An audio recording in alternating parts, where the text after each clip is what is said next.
Yo, and we are live. What a game here from LCA. And look, it was packed here. I couldn't quite tell if we were in LA or if we were in Detroit based on the way that the fans were going crazy. But it was interesting. You saw some people out here in the LA jerseys, and they were rooting on every time Luka, every time LeBron did something, but they made sure when the Pistons did something too, they were clapping. I would just kind of leave that in the past, man. Shout out to you Pistons fans. I guess y'all just wanted to be able to try and come out here and celebrate greatness tonight. And right now, it's looking like the Detroit Pistons who win 113-110. No Cade, no Stu, no Sasser, no problem. And you know what? Before we get going, I got to show y'all, man, my guy. Shout out to the Doc. Shout out to the Doc, man. Legend of this thing, man. Legend of this thing. Hey, bro, talk to, I was going to say, I want you to talk to people about this environment tonight, not just as it relates to, like, the fans in the building, but just atmosphere as well on the court, man. The physicality, the speed. You got two big-time players in Luka and LeBron. But the Pistons, man, again, no Cade, no Stu, no problem, bro. Talk to me. Yeah, to see Stu in street clothes earlier, I was a little nervous. What would our interior defense look like? But man, B-ball Paul comes off that bench, and he balls like he's a starter. When you have that much depth, and when you have the tenacity that the Pistons have, man, it's hard to beat these guys. And for me, yes, they did go on a scoring drought, but for me, it was the defense. There was so many different possessions where they needed to get a stop, and they got the stop. Shout out to AT. And shout out to Wu. Wu came in and did a good job. And for Luka to, not to manufacture as many points as he normally does. I thought he was going to get off tonight, I didn't see his shot production, how many shots he did take. But for him to, kind of have a quiet night tonight was a good win for this team for sure. Yeah, yep. And look, guys, this right here, legend, man. Voice of the city for over 25 years. WJLB, man. Talk about it. It's this guy right here, Dr. Detroit Radio, Dr. Darius here. And you've been putting it down here in the Pistons world for a while. I know last year as well, you had the podcast that you ran with Stu, and you got to interview several of the Pistons players. So I'm telling you, this guy's plugged in, very, very plugged in, not just to the Pistons, but to the city as well, where the Pistons play. It was interesting to see the love for the Lakers tonight, but I think I've seen this going back to the days of the Palace. It's just something about those stars that we respect. We want to beat them, but it seemed like Detroit definitely pays a lot of homage to LA and their players and their stars when they got it right, man. But you know what? Ultimately, this was about the Detroit Pistons and the dub they got. And I like the fact that you talked about the defense here from the Detroit Pistons. Asar Thompson seemed to be a guy that was everywhere, doing everything. And he didn't wind up in the stat sheet with as many steals as I thought he deserved. But I think everybody who watched this game understands the type of impact he had on it. It's dope to see everybody starting to get into this chat, man. We're going to read off some of this. I see Platty is in the building. It's my guy, Chris Platty from Woodward Sports. He is the technical director for the Woodward Heavyweights, man. Does he have Yes, sir. What's going on, fellas? Let me get him. About to get you in here. What's going on, fellas? How's what up, everybody though, doing? man? What a dub. Yo, I've even gotten like, Hey, man. Wow, man. We got the people in here. Everybody's just kind of getting their last little bit of media stuff in, a little view of the court. Yeah. Got some people that's tearing things down. You got some Lakers over there that have come out to talk to their friends, family, and whoever else is left. This was a great environment. This was a great win. I'm going to continue to say this, Platty, now that you're on. There was no Cade. There was no Stewart. We're going to say no Sasser. Still, no problem for this team. You talk about the poiseness, the leadership. Because not too long ago, Platty, this team, its strength and its leadership was associated with two players and two players only, Cade Cunningham and Isaiah Stewart. Now you see this squad come out here against a Lakers team who have been playing really well the last 9. I was told that this was one during the week. Hey, if they lose this one, it's all right. But the Pistons all year have been talking greasy. You was at media day. Jalen Duren was like, we want to win a championship. Like, what you talking about, man? Like, we win a playoff series first. Cade Cunningham throwing around that word is crazy. And it was like, yo, okay, you know what? This team at least has their priorities straight, and to see the way they've been playing, no matter what the lineup is, teams are going to go through their rough stretches. And if the Pistons' worst stretch was at 4 games that just they didn't look like themselves, do you guys understand how some of these other squads started the year? Throwing up multiple bad streaks in a given year. So that's where I'm like with the Pistons, let them hit their speed bump and see how they respond. They responded. They're responding quite well, and they don't even have their leader out there. But what up, though, Platty? Look, Coy, we talk about it on these streams all the time. You guys are aware, I'm sure. It's a long season, 82 games. You don't go too high, you don't go too low. We've had some good wins, we've had some questionable losses, but this is one you can put a lot of stock into because of the things you said, right? Because of the way that this team responded given the situation. This is, again, another team coming in playing like the hottest basketball, 9-game win streak for the Los Angeles Lakers snapped just like they snapped the Charlotte Hornets 9-game win streak. This Pistons team has done it against very good teams all season. They had a stretch where they hit a wall, and I said this in November, and I said this that week too. Look, as long as that bad stretch of basketball doesn't come in April, as long as you get whatever that is out of your system by then. Yep. And honestly, this looks like this can be, no joke, a turning point game for the Pistons in their season. I know that says a lot when this team has yet to lose 20 games. It has 52 wins on the season now. I know that's crazy to say, but this was one of those wins. Playoff spot as well the other night. Yeah, absolutely. And so this is a game where you could where you can really kind of build a lot of momentum off of this. And as much as I would have loved to be in the building for that game, I'm sure the atmosphere, you guys will be able to break it down how electric it was, and I can't wait to hear that from you. But it felt like playoffs, man. The one thing that was nice about the TV is that I did get those cutaways of Jalen Duren, who was locked in. He was completely locked in. He was the one, like you talked about the leadership. He was the one at the timeout saying, hey, everybody, come here. Listen, we got to lock up. We got to do this. We got to do that. Duren really stepped up and filled that void that is there in terms of the leadership. I thought, the vets, Duncan and Tobias, are always going to do that as well. But Duren, it was really nice for him to step in that role. You've seen that. And I know we'll get to the individual performances, the Sassers, the Durens, everybody who had great games tonight. But just from somebody that was nervous about the Pistons a couple weeks ago, even a week ago, I don't see how this doesn't really, really boost you, and I don't want to be that guy that overreacts to a regular season game, but this was a guy that was averaging 40 points a game. I mean, this guy, Luka, was on a generational MVP run. He vaulted himself in MVP. Did anybody tell Asar Thompson that? No, I think one of two things happened, Kool-Aid. I think one of two things happened there. Either Luka got custody of his kid back, or this Pistons defense is for real. It's one of those two things. From the heavyweights, dog. It's one of those two things. But something happened because that was not the same Luka. 37% from the floor. Great team defense. Yeah, you talk about team defense. I'm about to kind of skip the line a little bit here as it relates to some of these team stats. You guys already know we go through the team stats and we go through the box score. One of the things I loved tonight was how the Pistons defended the three-point line as well. It wasn't just an Asar Thompson production, but when Asar Thompson is as dialed in, as locked in, and honestly everywhere on the court at once on defense as he is, I think it almost has that synergistic effect that we see Ron Holland has. When he comes in and he's hustling, we see the team's hustle go up a tick. Tonight, Asar Thompson's defense was so good, it just seemed like everybody else's defense was on point.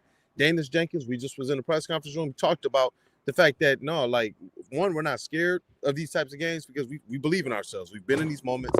We're not walking out here scared in these types of moments against these types of teams. But two, he said that JB Bickerstaff had them prepared. When your players can step to the podium and say that after it, and you see in their faces like, we ain't scared, like they know they're rolling with a real coach. They know they're rolling with a guy who's going to have them completely prepared for everything. And some of these guys have dealt with 2 and 3 coaches already. Especially Stu, who's the longest tenure Piston here. So, you know what? I appreciated the fact that this team, they're handling their business. They went through a little bit of a stretch. And when you go through those types of times, you know where you honestly point the microscope at first? The coach. And when you see a team respond like this without some of their character guys, their leaders, their bully, their strength, their big bros, right? When you don't see that, but you still see the team respond this way, that's when you go and you I think you've been saying it all year, Platty. Just put his name on the Coach of the Year trophy. What JB Bickerstaff is doing right now, I think it's sealing that deal for him. This team has lost a lot of character, probably their captain off the bench. Not probably, their captain off the bench. One of their top if you ask them, they're going to say, this is one of our top 5 players. No matter where he plays, that's Isaiah Stewart. And Cade Cunningham's not there. Sasu has been playing a little bit better as of late. So it's like, I don't know, man. When I look at JB Bickerstaff having all of these guys right, both offensively and defensively, and not just that, basketball is a game of runs. I was looking about the 4 minutes after the third quarter, you started to see the Lakers start to make a little bit of a run. Early in the fourth quarter, they took a little bit of a lead. The Pistons weathered that. JB Bickerstaff wasn't even on the sideline going crazy. There were certain things that happened, and he's just like, hands folded. You get to see his face looking at him like, come on, man, you already know what the deal is. And so that's what I loved. It was poised. It was controlled. They seemed like they knew what they were supposed to do. And honestly, everybody, I didn't see too much forcing. You talked about Jalen Duren earlier. Usually when he's bringing the ball down the court, you can almost bet. Like if you can pop it open, what up, though, brother? Have a good night. You can almost pop open the betting app and just say, hey, Jalen Duren is about to score right now, or at least attempt to. Because all those ISOs from the top of the key just wound up that way. But tonight you saw a little bit more patient. You saw a guy who knew if I drive past my defender, the secondary defender is going to step up and somebody's wide open. And what do we see tonight? Something I think we've been crying for consistently for years. Those backdoor lobs, more backdoor cuts. There was a lot of that type of action tonight, man. I was excited, man, about everything we saw on the defensive side, and then that much more on the offensive side. And just to get this box score up here real quick, 3-point percentage. They held the Lakers to 28% from behind the arc. This has been an Achilles heel of the Pistons all season of how to stop these teams from going off on them. And it'd be teams who weren't even like shooting well coming into these games against the Pistons. And it'd be sometimes some of the most random names you can find in the NBA going off on the Pistons from behind the arc, absolutely going off. So I appreciated the defense. I'm glad that you pointed that out as relates to their leadership and Jalen Duren. That's a good point because we try to keep our eyes on everything. I think that there is something to making sure we see those types of cutaway scenes and things that you're able to see. But Doc, man, we over here talking about before we get to this box score and everything. Anything else you wanted to shed on this game? The leadership, and JB Bickerstaff, coach of the year, man. Coach of the year, that man. Absolutely. I guess I'll kind of talk about Dennis Jenkins. I'll talk about Dennis Jenkins and his performance tonight. And just his approach to the game, his non-traditional route to the league. And just last year, we had him on the podcast. He hadn't scored one bucket around this time of year. And for him to contribute the way he's contributing right now, I mean, not just during game, but, in clutch moments. I recall a game where he hit a last-second three to send the game to overtime where the Pistons ended up winning that game.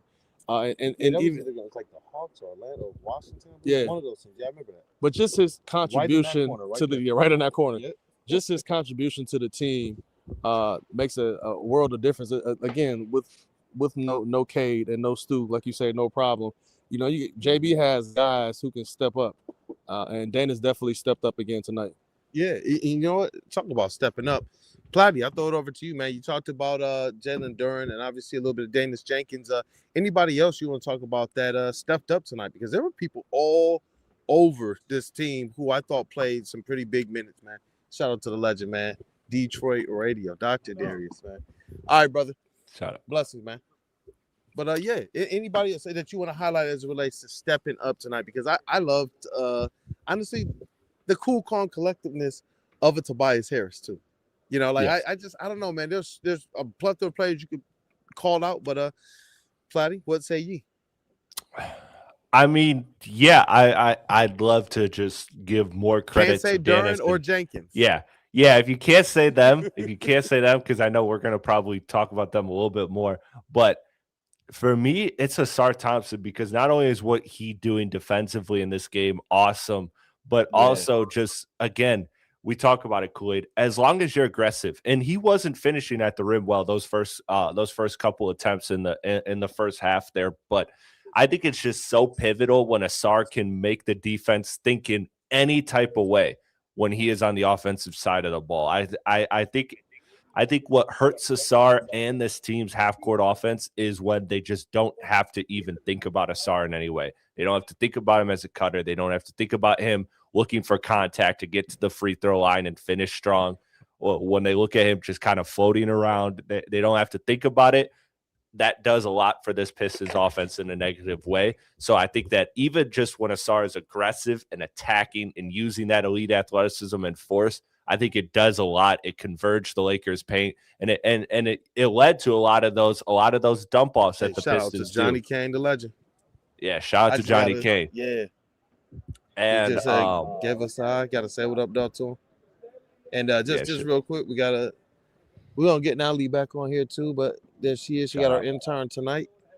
So shout out to Natalie holding it down on the sidelines. But continue, my brother.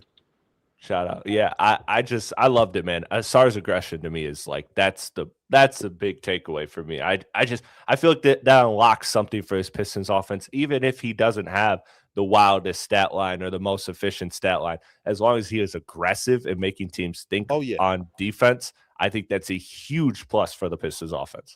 Especially with the type of team the Pistons have that can get out and run and can finish.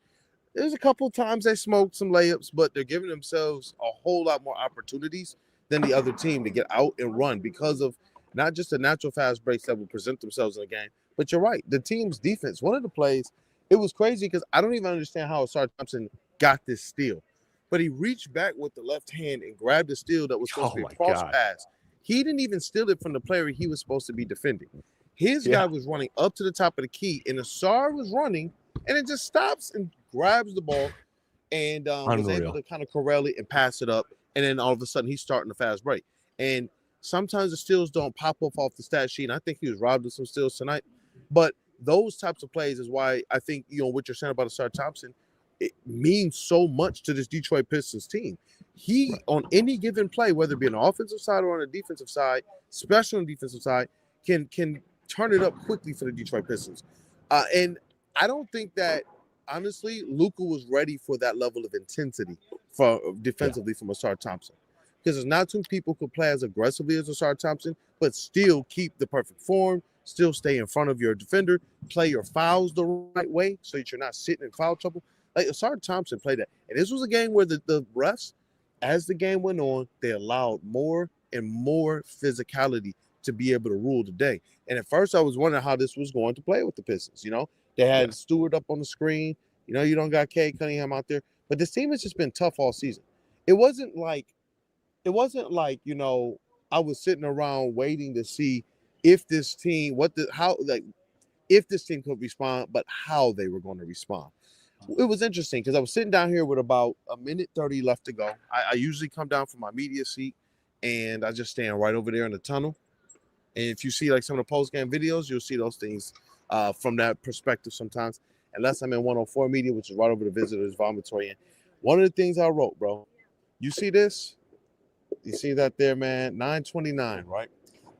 I said, how much does a win like this speak to the belief this team has in itself? And if you understand the timestamps, the Pistons didn't win this game at that point in time. In fact, the Lakers had just taken the lead. They had just taken the lead 110 to 109. And I was sitting here like, no, they're going to win this game. Why? Because of how they've played all night.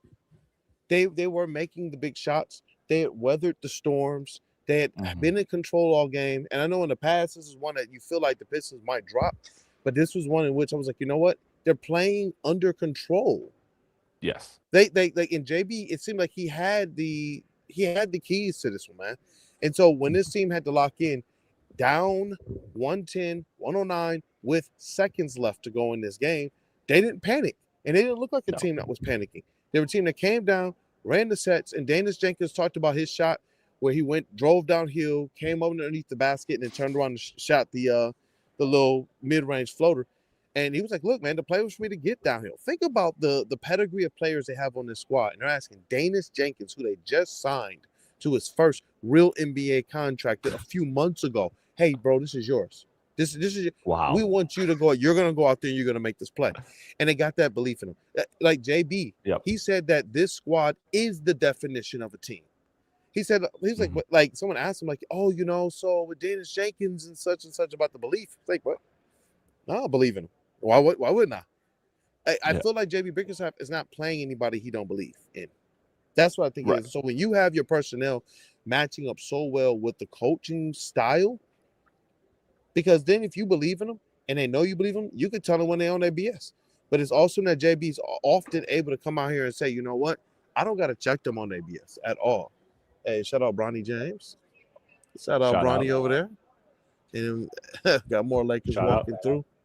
It's G League champion, right? I think they. I'm not even being funny. I think they Yeah. they just win like a week ago or Shout something. out Lakers in the Yeah, building. shout out. Hey, shout out to Natalie. Shout out to It's Natalie. been a night, man. Like the energy is the energy is a little different in here, man. It's a little different, but yeah, no, this was one in which I don't know why, Platty. I felt confident. I was like, you know what? I'm gonna write this because I believe this. I believe that the Pistons are about to they're about to pull this thing out. Hey, shout out to him, man. We see the young boy out here tonight. Got Bronny out here. Got to make sure we bring the people the views and the scenes and everything, man. Shout out. So yeah, hey man, shout out to Bronny. Shout out. Yeah, man. But yeah, I thought this was a great team win, top to bottom. It really is one of those games you can buy stock in. Yeah. So I was really proud. I'm buying all the stock in this one, brother. Buying all the stock in this one. Let me see. Absolutely. Again, hey, 9-game win streak. Bronny. Yes, sir. You know what? Shout out to Bronny James. Got the fan of the show. I ain't gonna lie, he looked like and he sounded like his father. He just shortened. He walked like him. You talk about somebody's image, bro. Somebody's image. Shout out to Bronny James, though. That's dope, man. But all right, let's get into this because I don't know, like Platty. Please tell me in chat family. Let me know if I'm setting myself up for failure. I feel like this Pistons team is on a completely different level. Though that 4-game, 5-game blip had nothing to do with who they are and more to do with teams sometimes catch a spare. It happens to the best of us, bro. But what we're seeing is the Pistons got the tools in the back. They got it in the trunk. They got not the little donut. They got the full size, man. They got the full size spare. And that's what I like about this squad. They hit the little speed bump, and they did not let that devastate who they are as a team. Because they could have fallen apart, bro. There's no Cade here. Remember, they hit the speed bump with Cade here. You see what I'm saying? Yeah. This could have been a recipe for absolute disaster. But this squad is proven, like, bro, we're talented. And if the talking heads out there in national media, I see some of these people as well. If the talking heads out there don't understand this, all right. I think that they're going to be in for great ratings from Detroit during these playoffs, but a rude awakening as it relates to the things that they're going to predict coming up. Because I believe a lot of people were ready to say, cute season for the Pistons. They deserve to make the playoffs. But look at them flailing away. This is what we all expected. And that's why you see a lot of these narratives amongst national media change so quickly. And shout out to the people, man. I see you guys in the chat. I want you to go one more time before we get into this box score. But the people in the chat, man, shout out Kool-Aid, Chris, and the Pistons. I'm gonna put up some more of this stuff, man. Because this stuff matters. So Ronan, you two guys are the biggest Pistons boosters on the channel and the most knowledgeable 100. I appreciate doing content with Platty. Appreciate that, man. Shout out to Ronan, man. I mean, dude, shout out to everything, man. That guy's a walking achievement. So shout out to him, man. I'm glad to see him in here. I love all you guys, man. I really appreciate everybody that's in here. Spenmo Chins. I saw my guy. Chins, I see my guy. I ain't say that in here at the super chat saying good to see us back together. Yeah. I'm happy to be back. Happy that we're doing this. You see this? And it's crazy, Rob said JD's a future Laker. No. Trust me. Tom Gores was here front and center tonight. Right at center. Right over there in his owner's seats. Right? Giving him a hug. You don't understand. He gave Andre the bag. Yeah. And he was an all-star, but not what I call Andre Drummond a Tyler Hero all-star. Jalen Duren's a real all-star, dog. Absolutely. 45, 50. And I don't think Tom Gores is not letting him leave the city. Believe me on that. Tom Gores buys businesses. Like, think about that. He got NBA players here now, man, that are businesses in and of themselves. There's no way he's letting Duren go and get out of Detroit at all. But what up, though, brother? No way. But I did just want to close the stat here because they brought it across on the broadcast. So I'm not sure if you've gotten wind of this stat yet. Feel free to use it all day tomorrow on the shows. The Pistons, this is their first 4-game win streak against the Los Angeles Lakers since when? 2003 to 2006. What happened to that? What happened in that time? The years when the Pistons went to the finals two times in a row? 2 times in a row, won a championship against the Lakers. Almost had back-to-back.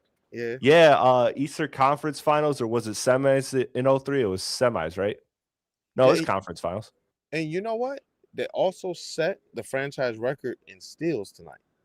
Shout out, man. Do you know how Hey, many man, I'm games they just got saying, left? this season's been so many good omens for the Pistons. It's beautiful. I love it. I love it. Let me read off some more of these. Yeah. Some more of these. Hold on. Yeah, the Lakers can have Andre Drummond. Yeah, they can take Andre Drummond. They ain't getting no Oh, they Jalen can Duren, though. for sure. Let me see here. Thanks, Chris. Nothing but love. Shout out to Ronan, man. Was there? Let me see here. Take your pants off. I don't think we're gonna do that. Is that Gun Guy? Johnson, Oh man, I Lakers haven't are seen Gun Guy garbage, and forever. Danis is the GOAT. Man, shout out to the people here. Luke Kennard is a Laker, ain't he? Maybe we give them Herter if they're nice. Now look, man, look.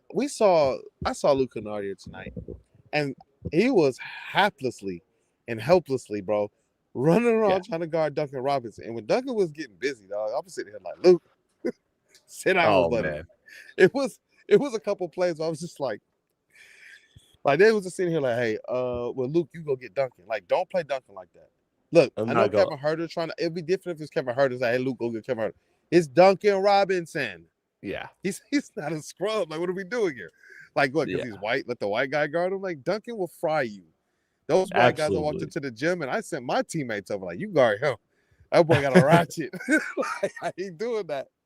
So it's like, shout out to Luke. It was interesting seeing him here because it's like we root for these guys. We drafted these guys. We want to see them do good. And then he's over there, and it's just like, man, I wish you were here. I know he wishes he was here during the better times, but LA with LeBron and Luka can't be too bad for Luke, man. So shout out. And Eric Moy, he wants to know how the crowd was, what percentage were Laker fans. That's interesting. I feel like it was nothing but Detroit people here because I was talking to somebody up in the booth. Shout out to legend Tom Mazaway from Woodward Sports and Leland Stein, my guy. And I was like, yo, why are there so many Lakers fans? But then all of a sudden we see the Pistons do something good, and we see those same people in Lakers jerseys and Lakers hoodies clapping their hands and cheering for the Pistons as well. I don't understand it, dog. I don't get it. That's not me. To each his own. To each his own. I give that to people. I get it. Fandom is weird today. And the Pistons left a lot of people out in the cold for about a decade and a half.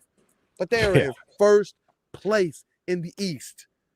Like, it's not like you're rolling up and the only thing to cheer for every year is when they play like the Lakers. This is a squad where every single night your team is the best team and in the East and one of the best at all the NBA stepping out there on the court nightly. So to me, it's like, look, let's get behind this team. When I was telling y'all get behind this squad when they were buns, you better believe I'm telling you to get behind this squad right now. Now that everything is definitely double checked up. No more flat buns for these Pistons, man. So I'm like, look, bro, let's get it in, man. Hey, shout out to my guy, Rap 920. Enjoy these moments. Shout out, brother. I think cool. I think the way to describe it, the way I heard it through TV, was I heard some appreciation for LeBron. So I'd say it was Pistons fans and LeBron fans. Like I think it was, maybe some Luka fans scared in there, but I think it was more like, people just appreciating LeBron, especially because you don't know if this could even be his last time in LCA. Maybe not one more time. So I think it was that, because when LeBron made some plays in the late third and fourth quarter, I did hear some like appreciation from the crowd, a little bit of applauding, but not much. And I feel like those were Pistons fans. They also just have grown to respect and appreciate the greatness of LeBron. I would like to believe that. I give him his due, but I ain't giving him nothing. But fair. Look, no, I can. It's easy now that he's an old man. It's easier now that he's an old man. I can see it to a degree, and I guess if you want to pay homage for the battles that the old Pistons had with him, because in that middle, we didn't really compete at all. I think the most we did not battle going to work Pistons. After that, I think was the Stanley Johnson year. We were in the bronze head comment. That was it was sad, bro. Like, I wish Detroit played more of a pivotal role in his second half of his career. But I get it. For the first half, you really can't spell like the Pistons without some of those young guys who are starting to percolate, including the Cavaliers, including the Miami Heat, including the Toronto Raptors with Bosh, Wade, and LeBron James. So, and then, he sat in the Palace for our playoff games. He sat there and saw what we were doing. And so, it's interesting. And I know he was talking about it. Like, look, man, I like these Pistons and all that, man. I'm from the Midwest. They're from the Midwest. So I give them that type of due. I'll give the people they do. Like I said, I ain't judging nobody, but it was interesting. I know we did the same thing for Kobe Bryant. I know that. Yep. So I won't bash people too much, man. But let me see. Rob, he said I was there and I seen 40% Lakers. He's not lying. He is not. He's not lying, dog. It was interesting, but it made for a crazy, dynamic environment. I can't wait for the playoffs to get back.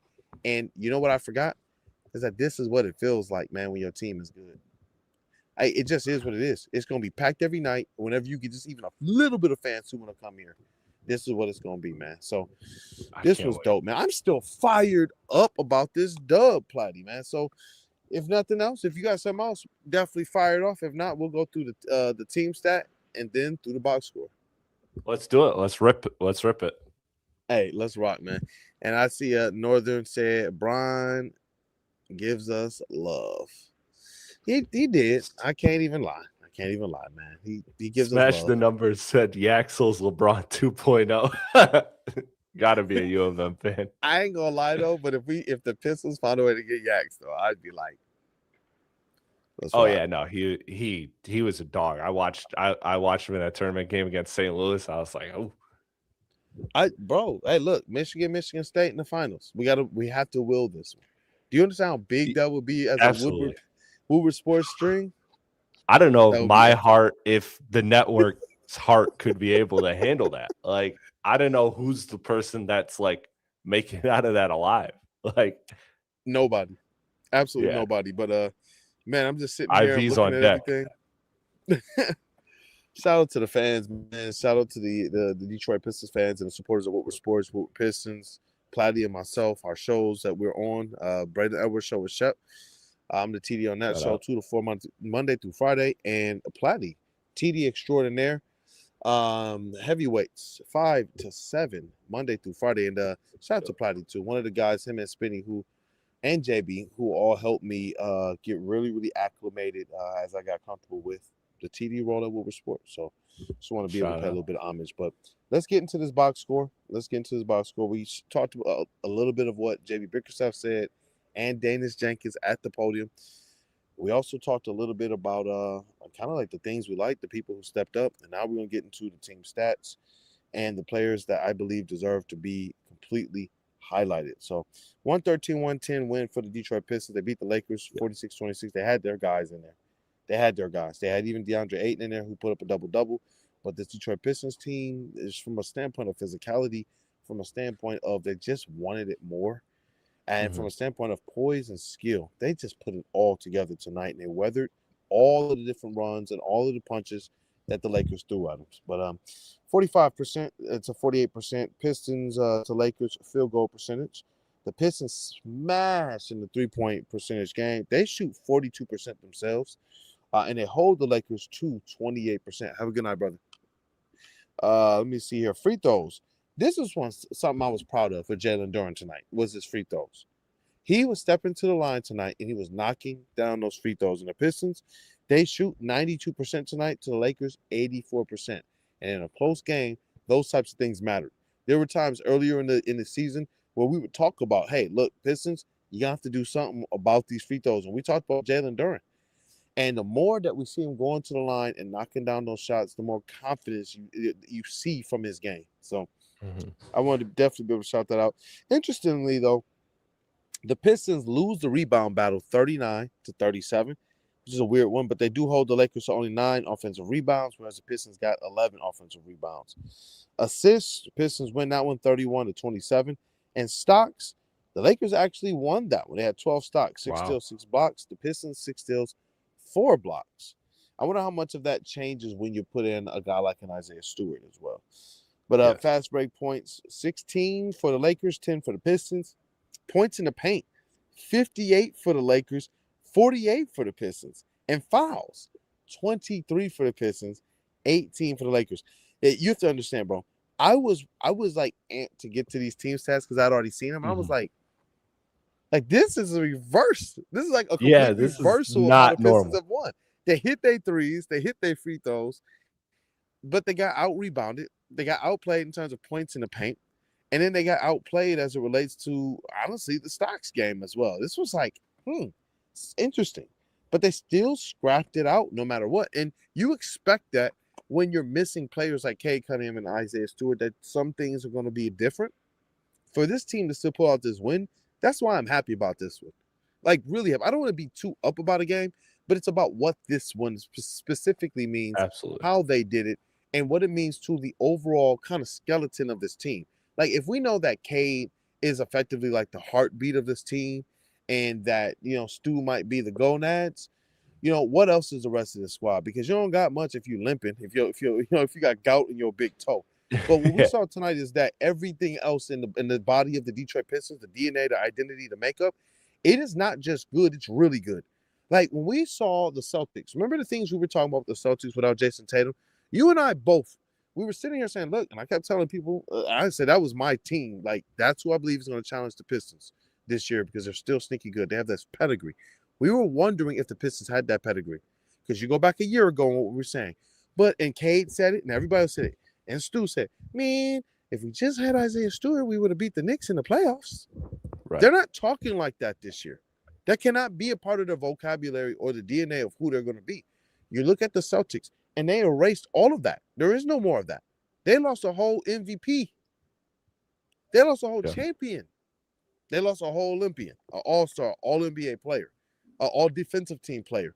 And look at what they're still doing. Next man up. If you're a real all-star, Jaylen Brown, what you going to do? Well, he put himself in the MVP conversation. Jalen Duren, if you're a real all-star, what you going to do? And look at what he's doing. Now everyone's like, oh, we got to put him in for most improved player of the year conversation. Oh, look at him. He's coming out here and getting 20-10 nightly without Cade Cunningham. You know what I mean? And so now you're seeing the squad is one of those teams. Look, the reason why people give it to the Celtics is because they won a championship. And with the Pistons, it feels a little weird sometimes when you want to be able to give them a certain place or a certain, hey, you know what? Shout out to the Pistons because they have put themselves in this position. But people usually say you got to win first. I believe that mindset is going to get some people kind of, the Pistons are going to sneak up on some teams if they take that mindset. If you do not go into this as the Detroit Pistons are a good team from top to bottom who can win even when they don't have their stars out there, check the records without Cade. Check the record without JD. Check the record without Stu. Check the record when they don't have two of those players at a time. This isn't a new thing where they don't have two of their main guys as it relates to Stewart, like tonight, Stewart and Cade. They've done this throughout the course of the season, Platty. And so it's like, you know what? Even though these stats were lacking a little bit in the team stats, even though they were lacking a little bit in the talent department, this team still went out there and did that thing, bro. Shooting from behind the arc really helped pick them up. Yeah. Yeah, I thought that what this game was is it showed that the Lakers are a bad matchup for the Pistons, or the Pistons are a bad matchup for the Lakers, excuse me. That, those ISO-driven teams that aren't able to make a game defensively ugly the way the Pistons are, those are the teams that the Pistons are able to kill. And quite frankly, if the Pistons have even an average night in their other categories that they normally are strengths in, their stocks, their points off turnovers, points in paint, all the uncharacteristic stuff we named about this game, they have even an average night there, they blow this Lakers team out by 25-30. Like, I think that this Piston team is just a problem for the Lakers. I think when you have, even with the great isolation scoring you have in Austin Reeves, in Luka, in LeBron, you have a lot of defensive issues that come with that. And I thought their front line, I thought Ayton in particular, Jackson Hayes did a good job protecting the interior the best they could. But ultimately, this Piston team is just too much for them. And if you're an isolation scoring team, this Piston team is too great defensively as a team, as a unit, for these isolation scores to be, efficient enough. Because again, if Luka is 45% from the floor tonight or 50% from the floor tonight, the Pistons lose. But he was 37% from the floor tonight. He was abysmal from beyond the 3-point line. that's what the isolation game is for great defenses like the Yeah. Pistons. And if you can force them to be that isolation team, and you can force them to just, shoot a bit under your average, and that's all you need for this game to go your way, even if the other things aren't going your way. So I thought that this was a great win for the Pistons in that regard. And I think it just shows that those teams, if you run into those style of teams, another reason why I think the Knicks are sweating us is because they don't really have that offense that they could get from the ground up. They don't really have a lot of team, lot of team schemes and sets and plays that really work for them and give the Pistons problems. A lot of it is Brunson, please create some. Cat, please create some. Mikal, please create something. And that's their offense. And you see that those have some problems against teams like the Pistons. So I think that's what the Pistons do. That's exactly what they do, man. And let me see. Oh, Builder said, Chris, what hat is that, buddy? He was looking at your, okay. Like a Detroit shout hat. out to our boy Stick. Shout out to Stick of Woodward Sports. He gave me this hat. He gifted me this hat back from his 955 days. This is a M&M Tigers hat. So instead of the old English D, it's the E, and it has on the side for World Championships, it has all the years he dropped albums. This was for I believe the Marshall Mathers LP2 press run that he did. And so he gave 955 as a thank you, a limited edition of those hats. I am not a hat guy, but with this, being the Rap Cave Studio podcast, I had to, it was an instant add to the set, man. I mean, that's fire, we're a man. Detroit hip hop podcast, and this is one of the GOATs. And so shout out to Stick for this again, man. I got to get Stick on, man. I got to get Stick on the Rap Cave. That'll be fun. But that is what the hat is. That would be epic, actually. I mean, this guy has been everywhere. Like, Stick has diamond records, man, from stuff that he's broken on the radio over the years. So it's like he's a little bit more of a legend than I think people really truly understand. It's the reason why I follow that man in the battle. Absolutely. Shout out to Stick. Like, he's something different out here in this field. And the way that he just kind of works behind the scenes, and really all the leadership here at Woodward Sports, man. Shout out from ownership on down. Like, it's this. Someone asked me tonight, how long have you done this? Bro, this is my 5th season. Platy, like, I started like in May. I had my first meeting with Woodward in this December, over 5.5 years ago. This May is gonna be the 5th year to the month that I signed that contract and I began covering Pistons. So, this is it's pretty epic to be in something like this. I know that Stick had a lot of ideas about what Woodward Sports can be, and not everything goes according to the way you want it to. But I know that at least the brotherhood that we are able to have, and the sisterhood. I know we got some of the ladies that are here as well. At Woodward Sports, it's been epic, and like we're sitting here right now, able to do this, bringing you guys. We're hoping some of the most passionate people as it relates to this Pistons world, and people were trying to stay as dialed in as possible and bring you guys stuff straight from the horse's mouth, whether it be from the press conferences or bringing you guys things that we will work over and honestly lose sleep over as it relates to breaking down numbers, breaking down plays, going back and rewatching games. It's 11 o'clock, Platy's up, I'm up. It's a grind. And this is what it's about, man. It's the grind. But hey, if you have this opportunity, why not? Especially if the people are gonna be here to support, man. But shout out again before we get into the box score. He said, you two need your own show, good vibe, and stay positive. Shout out. Yeah. You know what? I see it. Yeah, WSN needs a Pistons show segment. And you know what? I got a couple things that I'm working on right now. There was a couple things I was trying to do, but schedules are crazy. So I'm going to definitely start doing my cooler talks again on Woodward Pistons. I've been teasing those for some time. But beyond that, I'm definitely going to make sure that I don't know when it's going to start. It's going to start this week, but it's probably going to be next week. So I probably shouldn't be telling y'all. But 10 to 11, 1 to 2 days out the week, we're going to do one on Woodward Sports, one on Woodward Pistons. It's going to have some of our Swisher Brick segments and some other things that we used to do when we used to have Rod Beard, the legend, on. And then beyond that, working on some stuff, talk to Answer today. I'm going to be filling Platy in as well on something that we do weekly as well. And probably we're gonna have to talk to him, man. As I develop out the Absolutely. rest of Woodward Pistons, want to make sure that you know, NBA show we get like an NBA show kicked off in the summer. Let's do it. I We can't definitely wait, gonna make man. sure we have some more stuff coming for you guys, man. We definitely gonna make sure. But Yeah, man. look, Shout out to Marcus, chat. shout out to the chat, man. Smash that like button if you haven't gotten the opportunity to. It means the world for us, especially as we continue to be out here and grinding away. Just as much as we see our Detroit Pistons, man. It's a lot of people in here right now. Appreciative to you guys. Again, I'm gonna go back and just say shout out to Dr. Detroit Radio, Dr. Darius, voice of Detroit for over 25 years. He was on that radio station and he took over for Mason. What did Mason do? Got the job here with the Pistons, man. So it's cool to Shout kind of out. see that kind of cycle continuing on. And now Dr. Darius, he loves what we do here. So I'm appreciative of the fact that he gives us his time. I don't think people understand. That guy is an absolute legend. But Marcus Newsom on the screen says our two leading scorers are 22 and 24. We are ahead of schedule at bare mins. J.B. Bickerstaff is standing on top of the Eastern Mountain with a handful of Johns while flying a middle finger. Detroit is a threat, period. And Marcus, let me know, dog. Are you from Maryland? You got family from Maryland, Baltimore?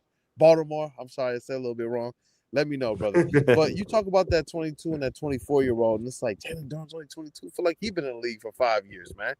But Jalen Duren tonight, 33 minutes, 20 points. Again, efficient, bro. 5 of 9 from the floor. He wasn't like, I'm the all-star. I'm going to force. I'm going to this. I'm going to that. And he got his opportunities. I've asked for the Pistons to just give him opportunities, not as relates to just lobs, but allow Duren to make decisions. Whether it be, hey, I'm taking a shot myself, whether it's in the post or from the top of the key. If he decides, you know what, I'm going to make sure that I pass it off here. I like how he's maturing right now. And his team is proving that they can handle the responsibilities even when it's turned up a little bit. They turned up Jalen Duren's responsibilities a whole lot, bro. A whole lot really quickly. He went from every now and then them allowing him to take a post shot that sometimes looked like a shot put to this year he's looking poised around the rim with touch. So if you need that post play, it's like, we can throw it down there to Jalen Duren. If you need him to go, to knock down some free throws, what is he doing? Knocking down some free throws. So Jalen Duren tonight, 5 of 9 from the field, 10 of freaking 10, my guy, from the free throw line tonight. 10 of 10. What a monster. What a monster, man. I just had to pause for effect there, man. That just speaks to the motive. That just speaks to the motive, man. Like the motor that this guy has is absolutely unbelievable. The fact that he is relentless, and to the fact where Kool-Aid, like, I was waiting, hoping for him to mix in one of those dribble pull-ups that he's been doing, and he's been hitting pretty efficiently. When it doesn't go in, you're like, come on, Duren, like get to the basket that time. I'm kind of in on those. Like, I'm kind of in on, okay, I'll give you one a game. If you make that one, I'll give you one more. But like, I think that that's a good little bag of trick. If he can continue to add that to his game in the future seasons, he can really see a scoring uptick if he adds that to a decent level. And I think it's already pretty close to a decent level. But I mean, just the way he's able to attack people off the dribble in transition, using his athleticism, but there's so much fluidity in it. And that's what gets lost in Jalen Duren, is that there are a lot of athletic centers in the NBA. I mean, hell, everybody in the NBA is a freak of nature athlete in their own right. But it's a special level of athlete when you have that size strength of Duren, that you also have the fluidity that he has. And you saw it there on that play with Austin Reeves, right? Where Austin Reeves thought about drawing a charge, couldn't even really do it because Duren was just too fluid, sidestepped him, boom, finished nice, and like had a soft little touch. Like a big man that can finish aggressive and dunk through you and put you through the rim can also have a little Euro step flash finish. Like, that's what you love to see out of a big man. And you love it. Like, that's where Duren is just, like you said, not a Tyler Hero all-star by any means. He is an all-star. He is an all-star. no disrespect to Tyler Harrell. This is what it is. I thought Right. that Tyler Harrell deserved to be an All-Star when he made it during Cade's first year. But there's differences. We've seen these types Mhm. of All-Star make the All-Star games before, and that's okay. But Jalen Duren was somebody who I was really, really, really intrigued with as it relates to what type of growth are we going to see. Is he just going to make the All-Star game like Andre Drummond did, or is he going to be a factor? And not only do we see him be a Mhm. factor in the All-Star games in ways we've seen Andre Drummond be factors at All-Star weekend. Jalen Duren was a man amongst boys. It was like every time they dumped the ball down to him amongst the best players in the game, what was he doing? He was dunking, he was scoring. It looked easy. And it's like, to see that translate both before and after the All-Star break, and even more so after, I'm like, yo, what is the ceiling for Jalen Duren, who's just 22 years old? We still Right. looking, there's still so much more he can get right with his game. But the things that I've seen him do in practice, and that was one of the coolest things. I know with the Braylon show, I haven't been able to get as much practice content this year, but coming down the stretch, they're thinking about having somebody start the show for me so I can go and get some practice footage for you guys. Because Jalen Duren, that was one of the things that people used to comment on all the time. Why is he practicing dribble pull-ups? Why is he practicing dribble drives? Why is he practicing shooting a three? Why is he practicing this and that? Well, they see him do this. You got to think. These guys play so much together as well that they know who Jalen Duren is when they're just in Right. their runs. And players will play different. I'm dead serious, man. You'll see Shaq in open runs hitting threes. Like, dang, he can hit threes. He can hoop and dribble a little bit. Yeah. Remember, he used to do that stuff during the All-Star game. He would go and Mhm. play a little bit more. But Jalen Duren was like, I've seen him. I'm like, but he's, like you said, fluid. I'm like, he's nimble. He got footwork. But why isn't he doing this thing? When we saw him earlier, the strength wasn't quite there. So he could be bumped off and pushed off. The polish wasn't quite there. Having that snap that you need as a big man to do that, and the intellect of understanding. Like, there are a lot, even though everybody on the opposite team isn't Osar Thompson, there's still a lot of players out there who got quick hands. So you want to do your dribble drives and all this. So he learned that he was bigger than everybody else and learned to play bigger than everybody else. I think that what we see out of Jalen Duren now that he's doing that, I think JB Bickerstaff told him, like, bruh, like, you doing this in practice and not the game? Like, that's the type of vibes I get from JB Bickerstaff just from talking to him, hearing him talk to his team, being around him in some of these intimate moments. I think he just looked at Jalen Duren and he said, bro, I see what you are. I'm a coach. I know what you could do. It's like I'm a producer, man. I've had to tell artists who they step into the booth and they're like, I don't know if it's my best stuff. Bro, listen, do this, do this, do this. And I think that that's what's going on right now because they said it. They said JB Bickerstaff, Jalen Duren is the one who said, for the first time in my NBA career, it feels like I know the game based off the things that JB Bickerstaff is bringing to the table. And so, yeah, I think that basically JB got tired of seeing him cook in all types of versatile ways, like we've all seen him do in practice if you've gotten those opportunities. He just said, bro, can you do that in the game? These are things you need to do these things in a game. And look at it. And I'm happy for him. I'm proud of him. He put in a lot of work. And at All-Star Weekend, Omar Sankofa asked him about the aspect of, hey, look, the Pistons, everyone said they need a Robin. They haven't gone out there. That splash number 2. They haven't gone out there and made that deal yet. Do you think that you can be that guy? Bro, I got the video. He looked right at me and said, what you think? What you think? I think I am. And I'm just like, I think you I are too. love it. I asked this man so many questions. And when he did that, I was like, me? I'm not doubting you. Because these guys know what we do. I'll be for real. I was the one who wrote at one point, once a long time ago, that I would like to see Nick Claxton here to be able to help to mentor, bring some more physicality, not to replace Duren, but to challenge and to push him. Yep. That boy didn't need anything. He just needed somebody to unlock him from a coaching standpoint. And that's the importance of having the right people around you, man. So, yeah, I'm goodness gracious. And he says you need to do a documentary on this team. I am. Y'all don't understand. If you look through my phone right now, and I got 3 devices. The last 3 years, I've gone and I've gotten a new device. It's specifically for these things. When you look through my phone, it's this, all this. It's just this. You go through it and it's just, I'm telling y'all, it's a bunch of Piston stuff, man. And then I am a loving parent. So shout out to my baby girl there. She was doing a little modeling show. And then we got Mavs up there with KG. Like, I mean, look, that's what this is about for us, man. Straight up. So I am gonna do something. I even got some footage with the legend George Blaha. So we got some things that we're gonna do about this squad because it's been amazing to document this thing in writing form, being in the arena, being in the press conference when Cade was like, "We're bad. We're just bad." I was like, man, my heart hurt. It was tough. Like, this guy is here. He was so excited to be here, and now they were historically bad. Then I remember when they had a little bit of hope. He's like, look, man, we're not 2-28 bad, but they were still bad that season. To see where they've come now, this is something that definitely deserves to be documented, and we will make sure that we do this for you guys, especially, man. Shout out Eric Moy. Shout out. He says, interview T. Falls and make him wear extra big pants while doing so, like he did for 30 for 30. Hey, look, go on the Woodward Pistons channel. I've interviewed T. Falls a couple times, including for the Bad Boys versus the Restore documentary I did. And then I also went back and did another kind of breakdown, a special, as related to the process versus what the Pistons are doing right now. Now, I told people the process is done. It's a dud. It's not going to get you anything. But this Pistons rebuild, I do 100% believe is going to net you guys a championship when it's all said and done. I really do. I believe it. You look at the pedigree of this team right now, beyond the Jalen Duren.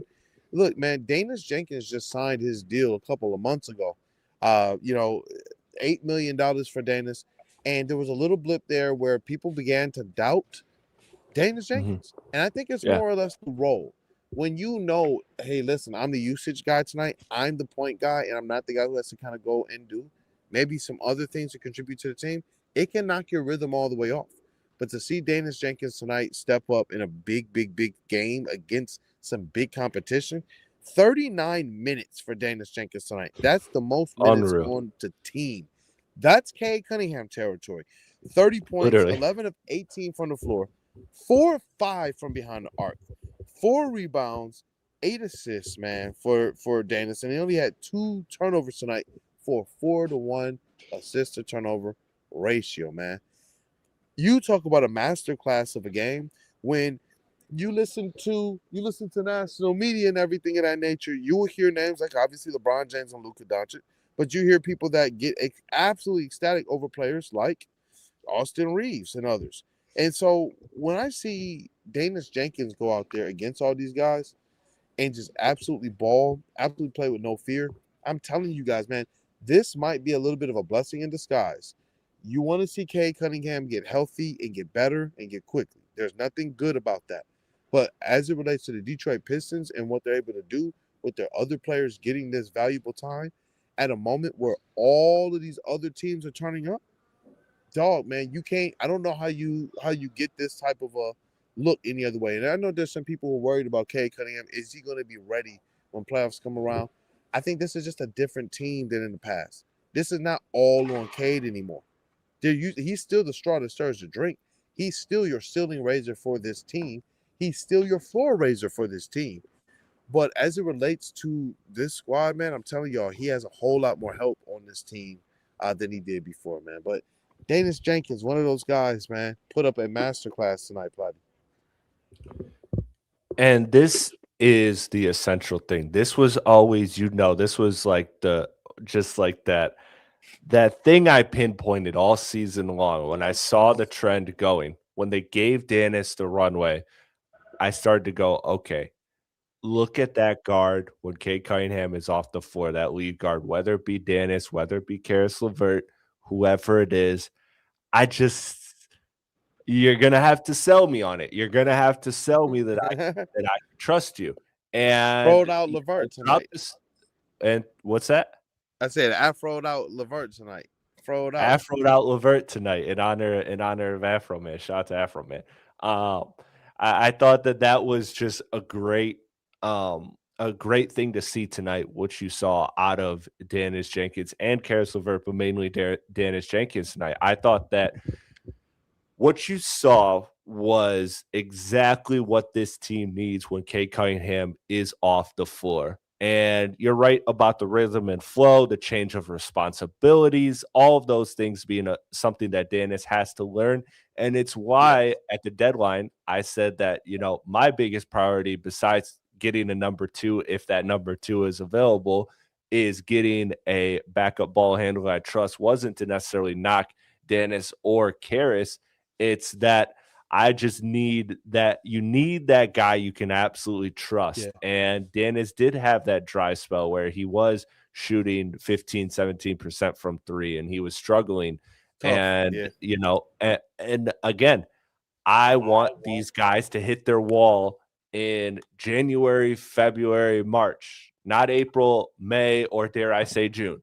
And, this was one of those games where it's like, okay, all right, I still don't know how this is going to go in the playoffs, but this is the guy you need to see. If you have this backing up Cade Cunningham, you are going to be fine in terms of your half-court creation, because the fun stat about this team is Cade Cunningham is the the team leader, in assists per game.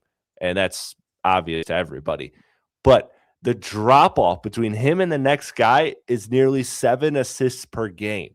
So, I mean, when you look at that, it shows that not only we always talk about getting that other scorer, or that other, guy who can create off the bounce. And while that's important too, you need more than anything. You need somebody that can create plays for others. And I know that Duren is a pretty good passer. Asar is a pretty good passer. You have a collection of pretty good passers, but you need that floor general.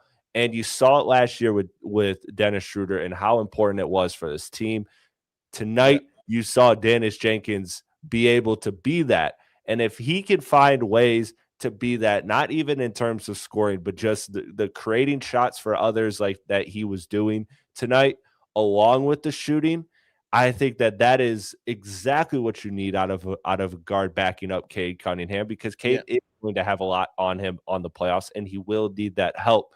And this Pistons offense will need that, because their defense will keep them in a lot of games. Trust me. That defense is real. It'll keep them in a lot of games, but you need just that little margin just makes a difference. And Dennis Jenkins tonight had just shout out to him, a career night, literally 30-point career game, first of his career. Congratulations, young fella. But more importantly, it reinvigorates the faith I have in him potentially being ready for this moment so soon.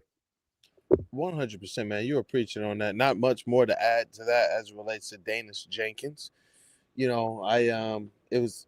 cool to see him step to the post game, press conference, and he's the guy, and to hear him just speak so confidently. And it's interesting because I was there at the beginning, his very first press conferences and such, with down at Summer League, and it was interesting because he was just as confident then. And I got to talk to Jamel McMillan, Motor City Cruise head coach, and son of the legendary Nate McMillan. He's a basketball mind. I am telling you, he was ecstatic about Dennis Jenkins. And you hear him speaking, it's just like, huh? Did a whole interview with him, a report and everything. Was able to put that out. And you saw Dennis Jenkins play, and Vince Ellis of Platinum Equity now. He in communications used to be at the Free Press at the time. He was like, nah, man, look, bro, it's just Summer League. Let's see what he is when he gets to the league. And then we saw him tearing up the G League, and I was like, he doesn't belong here at all. And what I loved about Dennis Jenkins early is that even though he wasn't like blowing anything out the water as it relates to stats and scoring, we talked about this earlier in the season. He was playing his job. He was doing his role appropriately, and he wasn't complaining. He wasn't asking for more. He wasn't doing anything. He was just doing his job. He did that earlier in the season too, and I believe that at the very least, when Cade comes back in the rotations and responsibility changes, I believe that as long as you continue to be reliable as it relates to that poise, that presence, the half-court playmaking, utilizing your speed, your downhill ability to create for others, I think that we have a great Dennis Jenkins. And you're right.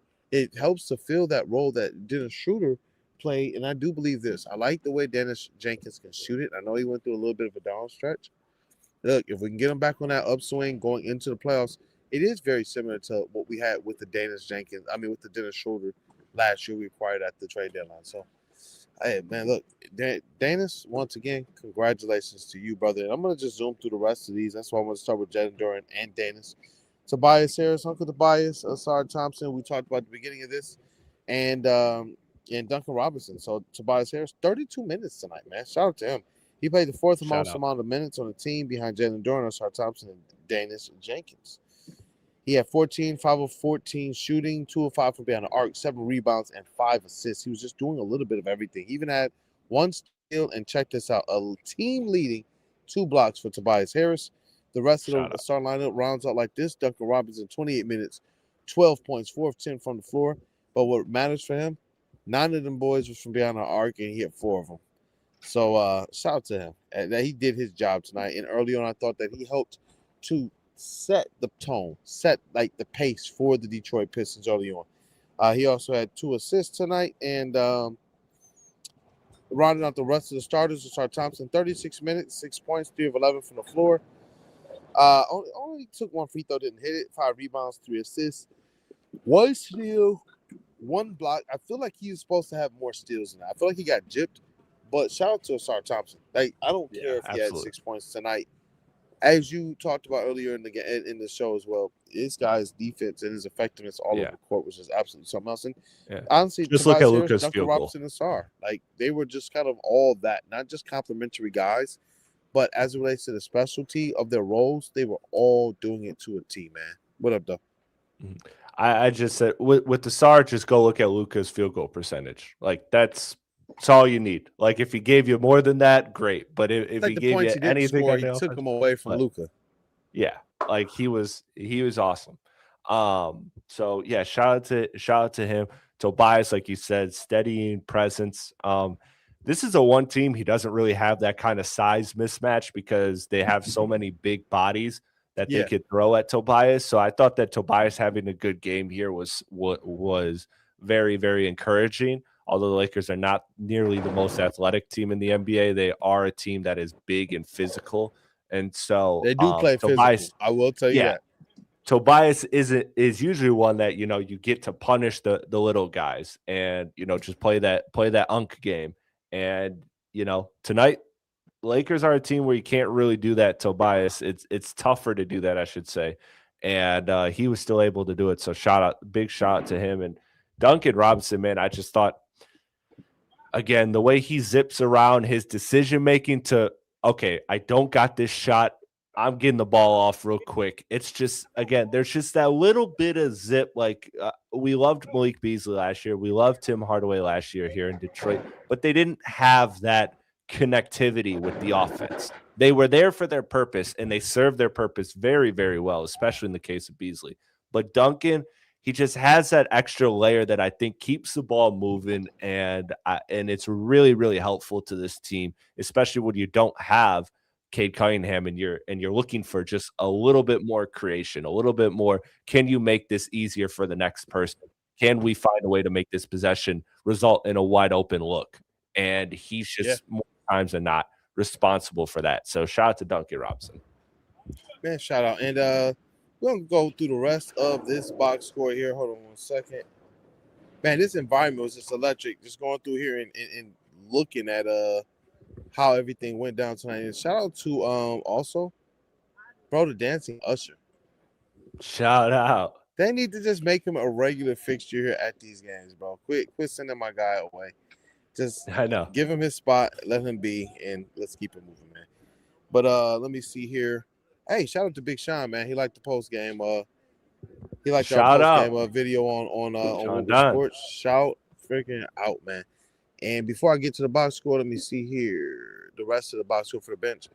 Eric Moore, great point, Chris. We talked about losing B's so much that we didn't realize Dunk would be an upgrade. And I don't know if Duncan is. I was very high on that signing.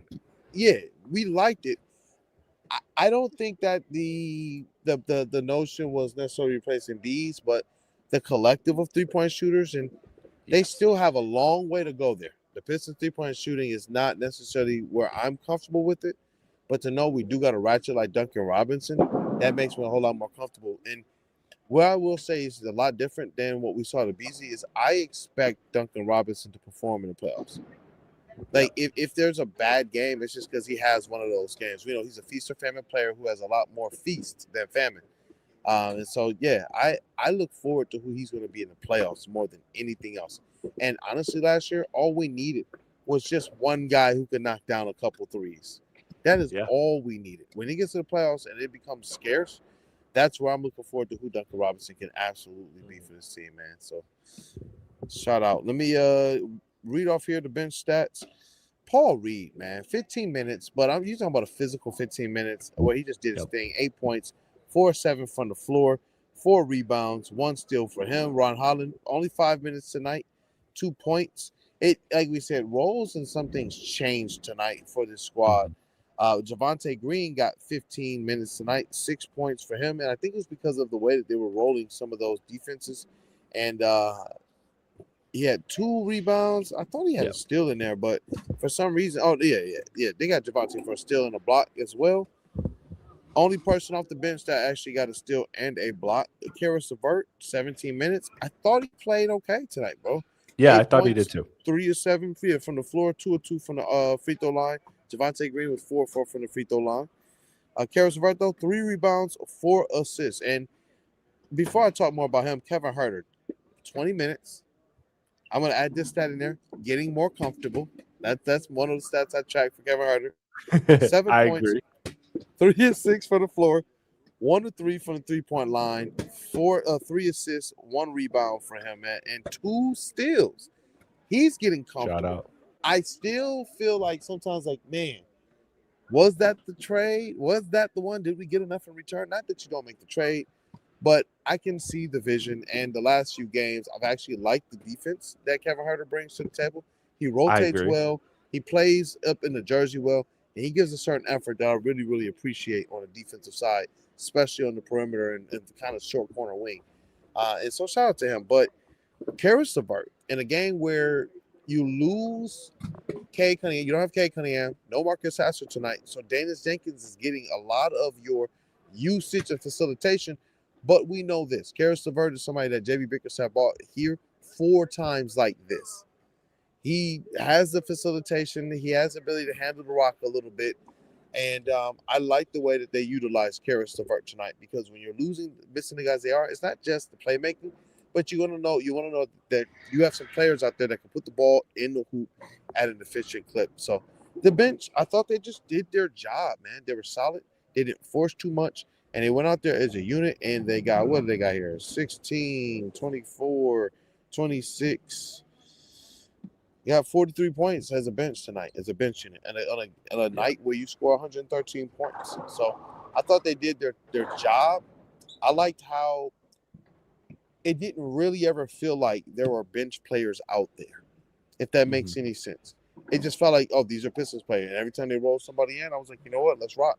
Obviously, there might be some angst sometimes with players like Karis LeVert for some out there, but this was one in which I felt very, very confident about what the Pistons were going to be able to do. No matter who was in the game at all. So in the let me see. Did I do something wrong? Please. I was just replying back. No, Marcus, man. We're just locked in, giving you this coverage here. Shout out to you in the chat. He said shades. He said that the Stewart and Jenkins started to be a top tier bench unit. Shades of Montrezl Harrell and Lou Williams, Los Angeles Clippers heyday. I don't hate that comment. Different play style, but I don't hate it. I like it. I get the point he's dropping there. Let me see. Shout out to Marcus, though, man. Hey, the Pistons won again. Shout out to our guy, Korea Pistons fan, who just dropped in the chat. Shout out. Your trip has to be getting closer and closer and closer. You know, you got to type in, man. We're going to make it work, man. Shout out. There you go. I was waiting for that one. Absolutely. Korea Pistons fans, YKTPWA. You know the Pistons won again. Shout out to G-Mac Cash, man. Goated. But overall, man, I think we said a lot of good things about the Pistons tonight, and they're gonna have to do it a couple more times, 6 more games, and they do clinch the Eastern Conference, man. I think that they're gonna do it. I really believe this is theirs to lose. And I see Pistons fans has less than a month left. He's gonna be here, and he's gonna get opportunity to playoff, potentially Pistons playoffs, Red Wings playoffs, Tigers baseball. He's gonna have opportunity to Man, hit the end of the season or kind of the playoff rotation.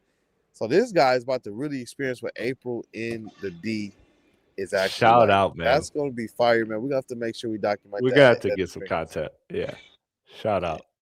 Shout out to Any Korean last Pistons words or fan, man. anything, man? On this Pistons over the Lakers 113, 111.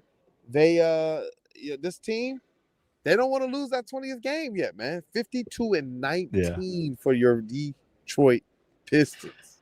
Man, Shout shout out. out to Pistons. I'll close it with the stat that I brought up earlier. Man, Pistons 4-game win streak against the Los Angeles Lakers for the first time since Let's go. 2003 to 2006. Look, you know what happened in that time frame. Pistons championship against the Lakers, and just overall some of the best Pistons basketball that we've seen in several decades. So shout out to the Pistons for taking care of this one in the season that continues to stack historical precedents. 13-game win streak, just like when the Pistons won the championship in 90 and when the Pistons won the championship in 2004.